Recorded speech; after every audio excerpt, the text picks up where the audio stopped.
Hi అండి, అందరికీ నమస్తే. అందరూ బాగున్నారా? నా పేరు Valli. Welcome back to our channel. ఈ రోజు వీడియో ఏంటంటే పార్క్ వచ్చాను. పార్క్ ని మీకు కొంచెం చూపించి తర్వాత ఇంటికి వెళ్ళిన తర్వాత టమాటో మొక్కల్ని నేను ఎలా పెంచానో మీకు చూపించాలనుకుంటున్నాను. పార్క్ లో అయితే ఇక్కడ పిల్లలు ప్లే ఏరియా ఉంది. ఇటువైపు అంతా పువ్వులున్నాయి. ఈ పువ్వులైతే మీరు ఇంతకు ముందు ఎక్కడ చూడుకుంటారేమో, మరి చూస్తే కామెంట్ చేయండి. ఏం పువ్వులంటే గసగసాల పువ్వులండి. ఈ అందమైన పూలకైతే ఒక మంచి స్టోరీ కూడా ఉందండి. ఏంటంటే సెకండ్ వరల్డ్ వార్ జరిగిన తర్వాత ఆ యుద్ధ భూమిలో అయితే మొదటిసారిగా ఈ మొక్కే మొలకెత్తిందట. ఆ యుద్ధంలో అయితే చాలా మంది సైనికులు ప్రాణాలు కోల్పోతారు కదా, వాళ్ళని స్మరించుకుంటూ నవంబర్ 11వ తారీఖున ఎర్రటి పాపీ ఫ్లవర్ ఏది ఉందో అది షర్ట్లపై కోట్లపై ఇక్కడ వాళ్ళైతే ధరిస్తారండి. ఒక రకమైన గసగసాలు, ఇంకా చాలా వెరైటీస్ గసగసాలు ఉన్నాయండి. ఇవి కూడా ఒక రకమైన గసగసాల పువ్వులండి. వీటి నుండి కూడా గసగసాలు వస్తాయి. అవి నల్లగా ఉంటాయి. ఇక్కడ వాళ్ళైతే బేకరీస్ లో వాడతారు. ఇక్కడ వాళ్ళైతే ఈ పువ్వుల్ని ఒక అందమైన పువ్వులుగానే చూస్తారు తప్ప ఒక డ్రగ్ ప్లాంట్ అని చూడరు. ఇండియాలో బోల్డ్ అని రెస్ట్రిక్షన్స్ ఉంటాయి ఈ మొక్కల్ని పెంచడానికి. ఇక్కడ గార్డెన్స్ లో కూడా 1-2 మొక్కల్ని పెంచుకోవచ్చు. ఇక్కడ చిన్న చిన్న కాయలు కూడా ఉన్నాయి, చూసారా? ఇవి గసగసాల కాయలు. వాటి నుంచి చూసారా తెల్లని గసాలు అయితే కనిపిస్తూ ఉన్నాయి. చెప్పాను కదా, ఇక్కడ పార్కుల్లోనూ ఇంటి దగ్గర కూడా ఇలా మొక్కల్ని పెంచుకుంటారు. అందం కోసమే పెంచుకుంటారండి. వీళ్ళు వేరేగా ఏంటి యూస్ చేయరు వీటిని. ఎండిన తర్వాత హార్వెస్ట్ చేసేసి వీళ్ళు బ్రెడ్స్ లో వేసుకుంటారు, అంతే. నేను మన గార్డెన్ లో అయితే లాస్ట్ ఇయర్ ఒక మొక్క వేసాను. హార్వెస్ట్ చేసి కూడా షార్ట్స్ లో పెట్టాను.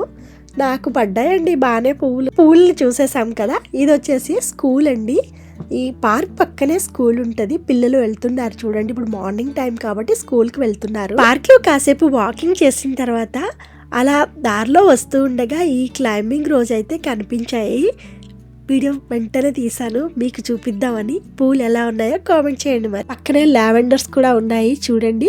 ఇప్పుడైతే నేను ఇంటికైతే అలా నడుచుకుంటూ వచ్చేసాను. ఈ టమాటో మొక్కల్ని అయితే నేను విత్తనాల ద్వారానే పెంచాను. ఈ మొక్కలకి 1 month పైనే అయిందండి. చిన్న పాట్స్ లోనే పువ్వులు కాయలు కూడా వచ్చేసాయి. వాటిని మనం అలానే వదిలేసాం అనుకోండి, ఇంకా మొక్క అయితే పెరగదు. అందుకని అవన్నీ ప్రూన్ చేసేస్తున్నాను. ఇంట్లోకి అప్పుడప్పుడు మనము కూరల కోసం టమాటోస్ తెస్తూ ఉంటాం కదా, ఒక్కొక్క వెరైటీ తీసుకువచ్చినప్పుడు కొన్ని సీడ్స్ అయితే నేను తీసి పెట్టుకుంటాను. అవి పాట్లో ఒక్కొక్క పాట్లో 2-3 సీడ్స్ వేసేసి ఈ మొక్కల్ని పెంచుకుంటాను. ఈసారి అయితే చాలా వెరైటీస్ మొక్కల్నే వేసాను అనుకోండి. మొక్కలు బయట నాటాలి అంటే ఇంకా పిల్లల్లో హెల్ప్ కావాలి. నేను ఒక్కదాన్ని నాటలేను కదా, వాళ్ళకి కొంచెం హెల్ప్ చేయమన్నాను. వాళ్ళైతే స్కూల్ నుండి వచ్చిన తర్వాత ఇలా నాకు హెల్ప్ చేస్తున్నారు. వాళ్ళతో చిన్న చిన్న పనులన్నీ చేయించేసి ఇప్పుడైతే నేను గుంటలు తవ్వడానికి రెడీ అయ్యాను. ఇక్కడ ఇప్పుడు సమ్మర్ కాబట్టి నైట్ 9 వరకు వెళ్తుంటుందండి. ఇప్పుడు 7 o'clock అవుతుంది. సాయంత్రం మొక్కలు నాటుతూ ఉన్నాం మేము. చిన్న చిన్న గుంతల్ని తవ్వేసిన తర్వాత కొంచెం దానిలో కంపోస్ట్ వేసేసి తర్వాత వేపపిండి ఉంటుంది కదా, అది కూడా వేసుకున్నాను. ఇప్పుడు అవన్నీ బాగా మిక్స్ చేసేసి మొక్కల్ని నాటుకుంటున్నాను. సరే, మొక్కలు నాటడంలో కూడా కొంచెం వెరైటీగా నాటుతూ ఉన్నానండి. కొన్ని వీడియోస్ చూసాను ఈ మధ్యలో.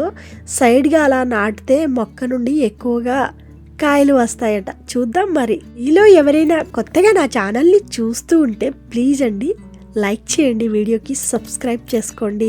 ఈ వీడియో మీ ఫ్రెండ్స్లో ఎవరైనా గార్డెనర్ ఉంటే వాళ్ళకి షేర్ చేయండి. మా చిన్న అబ్బాయి అన్నిట్లో హెల్ప్ చేస్తాడండి, పెద్దోడు కూడా హెల్ప్ చేస్తాడు అనుకోండి.